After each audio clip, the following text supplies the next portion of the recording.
Assalamualaikum warahmatullahi wabarakatuh. Kami dari kelompok 7 yang beranggotakan saya Asti Putri Soliha dengan NIM akhir 021, dengan rekan saya Cahya Ayu Renggani dengan NIM akhir 003, dan Dias Putri Norpitasari dengan NIM akhir 010.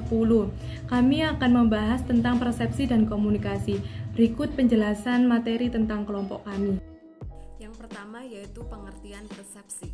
Persepsi adalah proses di mana individu mengatur dan menginterpretasikan kesan-kesan sensorik mereka guna memberikan arti bagi lingkungan mereka.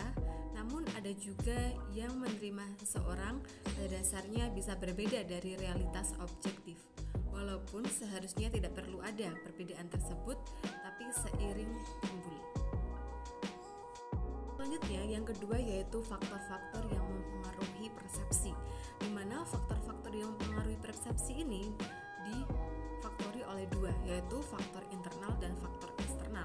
Faktor internal yakni faktor dari dalam diri kita, yaitu yang pertama pengalaman, kebutuhan, penilaian, dan yang keempat yaitu ekspektasi atau pengharapan. Yang kedua yaitu faktor eksternal, yakni faktor dari luar. Yang pertama yaitu tampakan luar, yang kedua sifat-sifat stimulus, dan yang ketiga yaitu situasi lingkungan. Selanjutnya, kesalahan persepsi.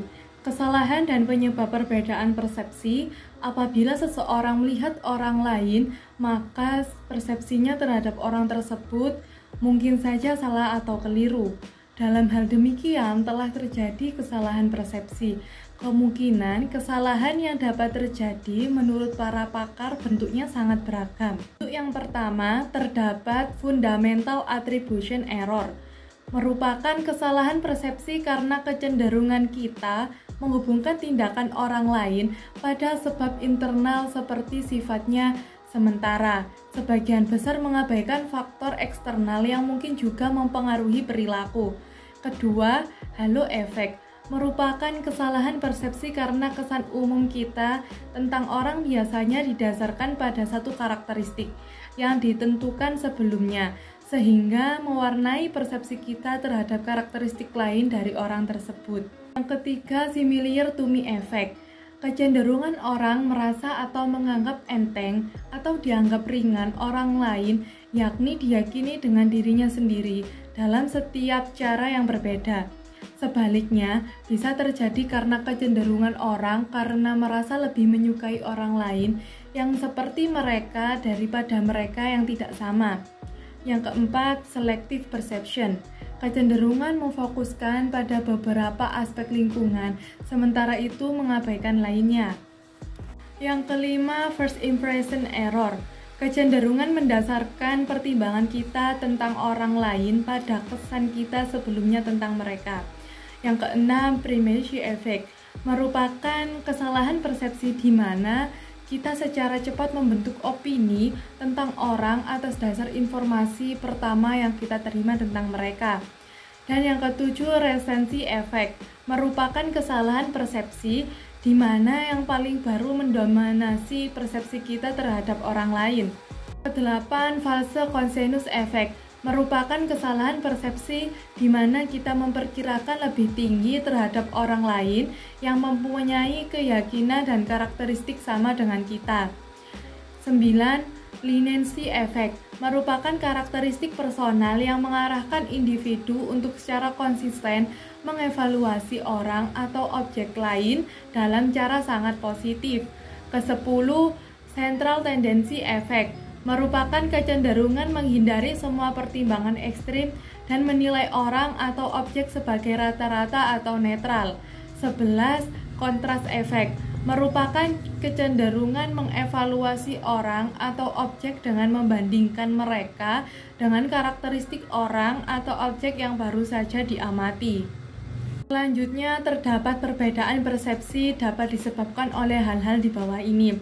Pertama, perhatian. Biasanya kita tidak mengungkapkan seluruh rangsangan yang ada di sekitar kita sekaligus, tetapi kita memfokuskan perhatian kita pada satu atau dua objek saja. Perbedaan fokus antara satu orang dengan orang lainnya menyebabkan perbedaan persepsi antar mereka. 2. Set adalah harapan seseorang tentang rangsang yang akan timbul. Misalnya, pada seorang pelari yang siap di garis start terdapat set bawah, akan terdengar bunyi pistol di saat ia harus mulai berlari. Perbedaan set dapat menyebabkan perbedaan persepsi. Ketiga, terdapat kebutuhan. Kebutuhan sesaat maupun yang menetap pada diri seseorang dapat mempengaruhi persepsi orang tersebut. Dengan demikian, kebutuhan yang berbeda menyebabkan pula perbedaan persepsi. Yang keempat, sistem nilai. Sistem nilai yang berlaku dalam suatu masyarakat berpengaruh pula terhadap persepsi. Suatu eksperimen di Amerika Serikat atau Brunner dan Goodman, Serter dan Schudler menunjukkan bahwa anak-anak yang berasal dari keluarga miskin mempersepsi mata uang logam lebih besar daripada ukuran yang sebenarnya. Gejala ini tidak terdapat pada anak-anak yang berasal dari keluarga kaya.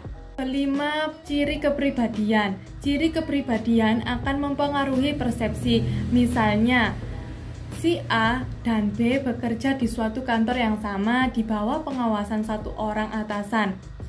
Si A yang pemalu dan penakut mempersepsikan atasan sebagai tokoh yang menakutkan dan perlu dijauhi.